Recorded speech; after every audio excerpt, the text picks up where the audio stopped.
Hello there, I'm Untitled Titan and welcome to a Fantasy Grounds tutorial on the combat tracker and combat automation and some of the things that can go wrong when you're attempting to do combat automation in Fantasy Grounds. Now, this is the player screen. I'm going to pick two player characters just for the purposes of demonstrating this stuff, and I'm going to show you this is the combat tracker from the player's perspective. Right now there's nobody in it.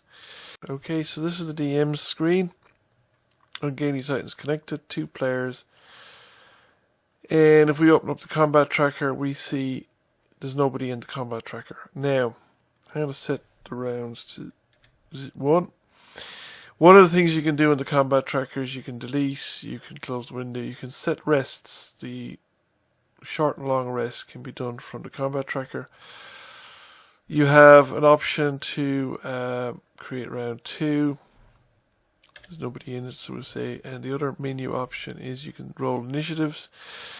You can roll NPC initiatives, you can roll PC initiatives, you can roll all the initiatives, and you can clear all initiatives. And you can do all the combat in the combat tracker if you wanted to without any reference to a map. The other thing you need to know about the combat tracker is only the DM can add characters to the combat tracker. So if we switch back to the PC side, you can't add your characters to the combat tracker. Now, on the DM side, you can access your map via a number of ways. I generally go in via the story mode, but you can go in by the map, or you can use the encounter button here, and you've got your encounters as well. So this is my campaign map, or part of the campaign map, and I have an encounter already set up. So we're going to click on the escape prisoner encounter,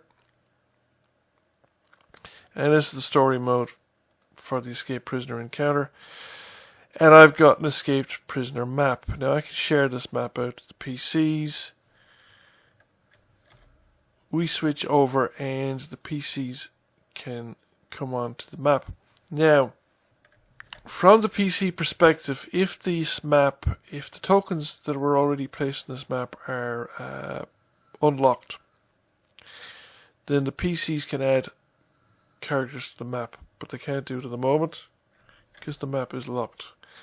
But we can't see this because we haven't actually looked at the encounter. Now we can add the encounter to the combat tracker by clicking this or just dragging the encounter in. I just demonstrate the other way by just delete everything. Now at this point you can actually see that the NPCs are on the map, but they're not visible to the player. And the tokens are locked. This means the PCs can't add tokens to the map. One of the effects of the tokens being locked is that if you add the PC tokens to the map from the combat tracker, then you won't have any problems with automation. However, if you pull PC tokens, say, directly down from the top of the screen, or you add NPC tokens, say, directly from monster manual entries or something like that, then those tokens won't be recorded or connected to the combat tracker. So I've pulled a token down here, for instance, directly from the PC area, and that token is not recorded in the combat tracker. There's no corresponding entry in the combat tracker. And if I add the PC to the combat tracker, those PCs and those characters aren't going to be connected to the combat tracker, and there's no combat automation going to occur. So I first of all have to add the PCs to the combat tracker, and I'm just going to get rid of the wounds from previous attempts to work out exactly how I'm going to do this video. So I'm just going to add them from the combat tracker at this point, and at this point there'll be no problem with automation in the game. And also, one of the other effects is that the characters can't move without sort of the DM approval. All they get is a plot of where they intend to move, and then you have to accept the move as the DM. So they can move like that, and this is for every character as they make their turn. So it puts the control very much on the DM's side. Now I'm going to get rid of these tokens again because I want to demonstrate something different. And I'm going to make Orc1 visible, just to demonstrate the effect of having the tokens unlocked. With the tokens unlocked, the PC can drag an icon from their PC area directly onto the map.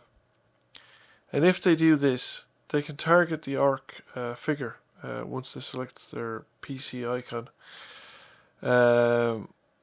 So I've selected the character, so the grey circle's around it. I can now target the Orc figure, but if you look over at the combat tracker, that Orc isn't targeted. There's nothing on the combat tracker to indicate that the Orc is targeted. So that's because the token of Kim on the map is not, as far as the combat tracker is concerned, the same as Kim on the combat tracker. There's no connection between the two. Similarly, if you drop damage dice on Kim on the map, you won't get any effect, because Kim is not connected to the entity in the combat tracker. Also there, I clicked the melee combat dice roll, and it doesn't actually have any target. It just issues a roll with the appropriate bonuses added, but there's no connection to Orc1. It doesn't say anything about Orc1. Now I can target Orc1 by control clicking the Orc1 entry in the target in the combat tracker, and then the automation works. If I double click the dice roll, now Orc1 is targeted. I can also drag and drop the dice roll onto the combat tracker, and that works as well. So if you haven't, basically if the tokens on the map are not placed on the map from the combat tracker isn't aware of them, and the combat round isn't going to go according to the plan. So I go back into the DM screen. I've deleted the player added tokens, and I put the correct tokens on from the combat tracker. And because Kim had already targeted Orc1, when I click on Kim's target or Kim's token, the range to Orc1 is already worked out. So that's why there's a range figured there, because Kim is targeting Orc1. So control clicking the token on the map targets the token on the map, and if that token on the map is correctly linked to the combat tracker, then the targeting is reflected on the combat tracker. Also, targeting an entry in the combat tracker by control clicking from the currently active player will target that player or that entry in the combat tracker, whether that entry is a friend or a foe. So sometimes you want to put a buff spell or something on somebody, like a heal or a mage armor or bless or something like that, and the benefits can be got by that control click, and by using control click you can create multiple targets. Now here I'm going to just re-roll the Orcish initiative or the NPC initiatives. I can roll them again. I can also roll the PC initiatives if that's what I want to do. And the PCs can also, of course, roll their own initiative by going into their character sheets and going into their main part of the character sheet and just double-clicking initiative, and that rolls their initiatives. Now I'm going to go back into the PC version, the DM version of the screen, and I'm just going to make the encounter visible so that the players can actually see all the creatures that are, all the NPC creatures that are involved.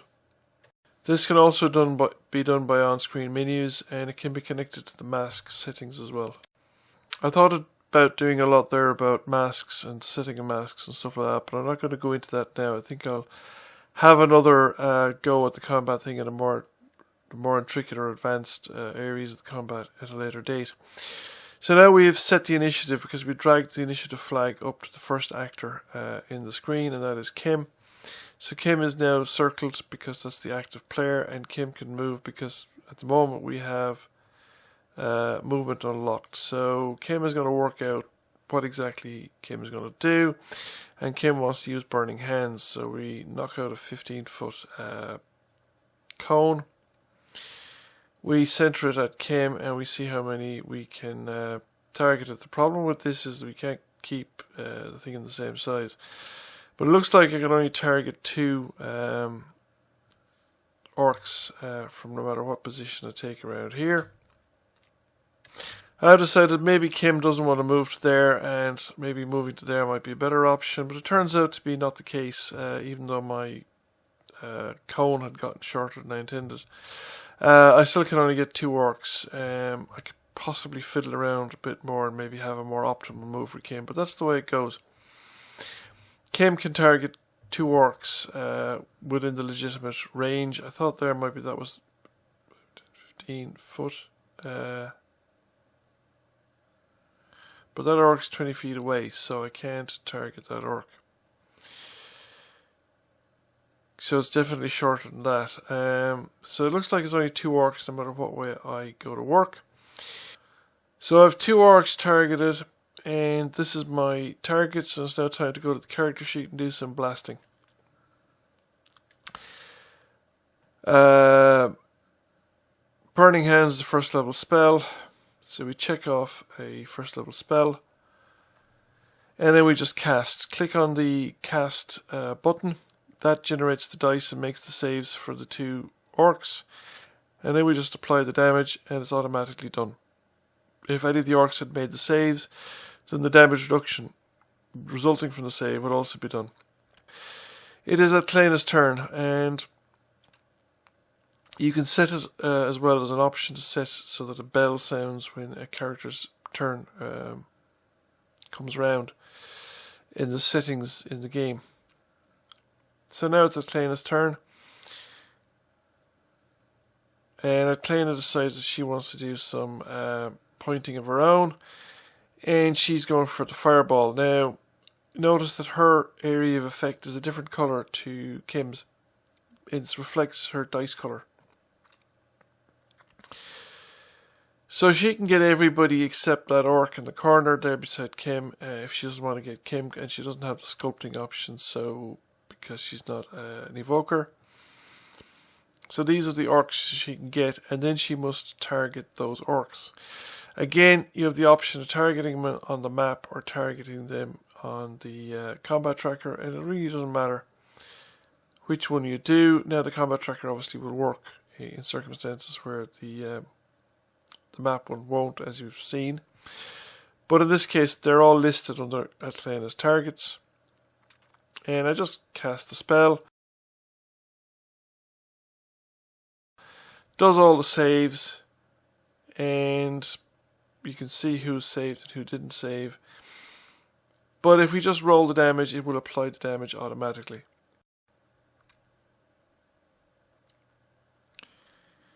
And it's a standard fireball. We haven't gone for anything fancy. And that has basically cleaned out most of the orcs. Atlena's player then clicks the next actor button, and the initiative moves on to the next orc, who's dead, and then it goes to orc 2. He's still alive. Now orc 2 could control click Kim and target him that way, or target her that way, or he could just, the DM could just drag and drop the damage or the attack number from the combat tracker onto Kim's entry, if that's the way you want to do it. So in this case, we'll just drag and drop the number from Kim's entry, and it's a hit, and we just roll the dice, and away we go, and that's the damage applied. And then the next actor, who's dead, and the next one's dead, and the next one's dead, and the last one is dead. And now it's the end of the turn, and it's back around to Kim.